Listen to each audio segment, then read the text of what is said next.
del grupo de los estreptococos, nos toca revisar un microorganismo con el que probablemente alguna vez han tenido contacto y si no, algún familiar suyo ha tenido contacto.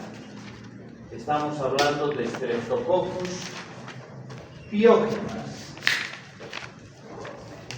Este es un microorganismo que característicamente, si nosotros observamos en principio la morfología, y para ello vamos a necesitar acá un campo microscópico, característicamente lo observamos como verdaderas esferas que se disponen en cadenas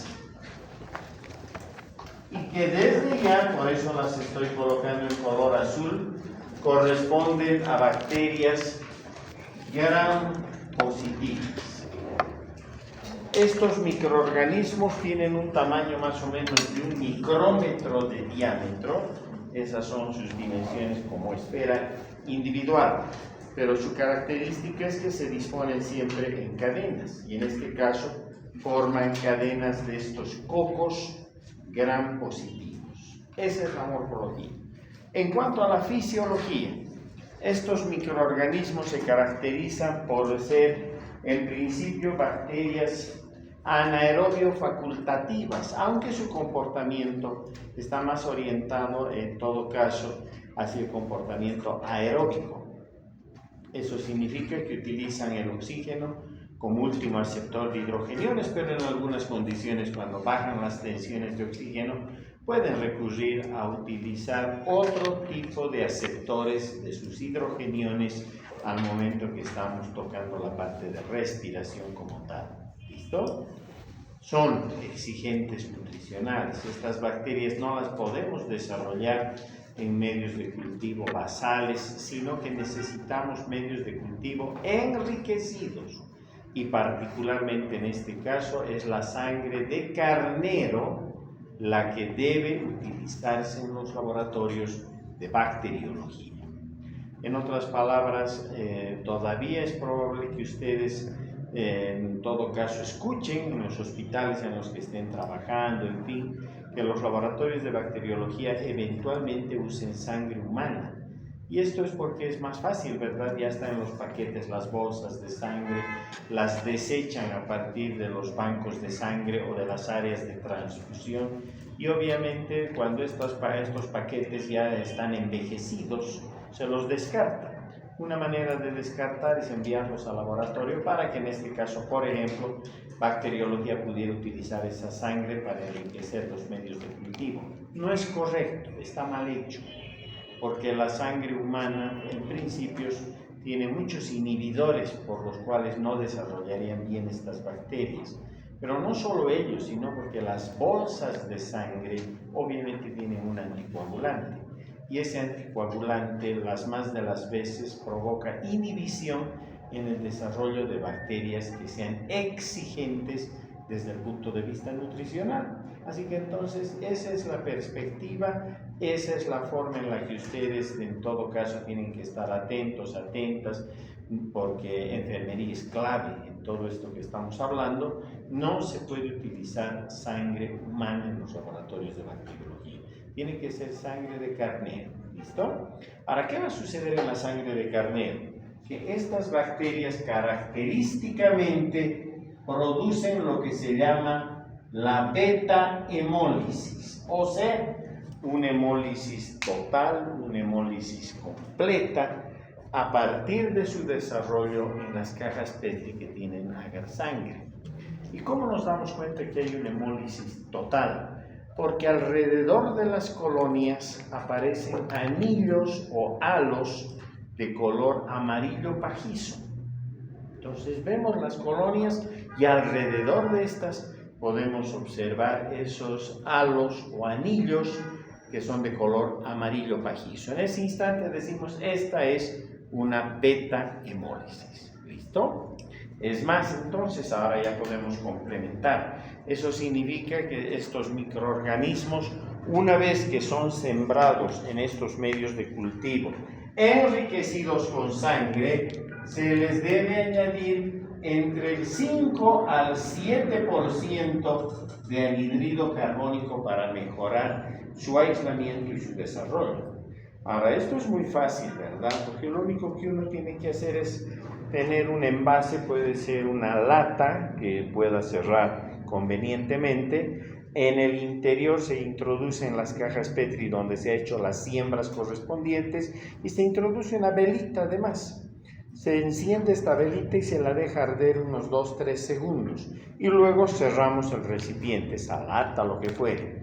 Una vez que ustedes cierran, todavía la vela va a arder un par de segundos, 3 segundos, y cuando, obvio, producto del proceso de combustión, se va a producir el anhídrido carbónico y este alcance una concentración del 5 al 7%, la vela se apaga sola, ¿de acuerdo? Y ya está, ya tenemos ese CO2 suficiente, o anhídrido carbónico suficiente para poder terminar de enriquecer el ambiente en el cual estos microorganismos desarrollan.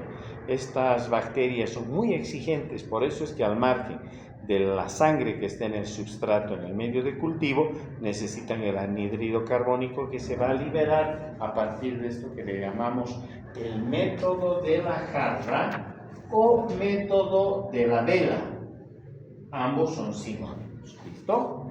Después de unas 24 horas de incubación, es decir, dejamos que incube durante este tiempo en la caja a 35 grados centígrados.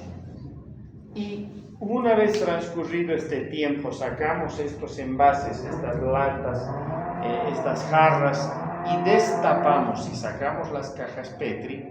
Vamos a observar si es que se trata de estreptococos. Si se trata de estos estreptococos, lo que vamos a ver es la aparición entonces de colonias que corresponderían a Streptococcus pyogenes. Estas colonias son pequeñas, no son grandes, miden 2-3 milímetros de diámetro, son además de un aspecto húmedo, de una consistencia cremosa, a veces algo mucoide.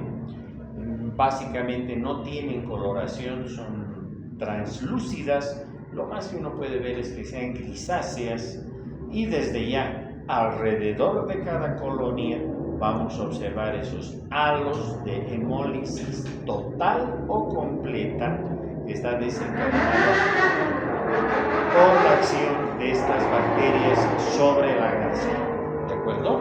Entonces, una vez que ya tenemos este desarrollo, ya estamos listos para poder otra vez hacer la tinción de Gram. Y si hacemos la tinción de Gram, ¿qué vamos a observar? Otra vez vamos a observar este detalle que ya habíamos indicado, es decir, esos cocos Gram positivos agrupados en verdaderas cadenas.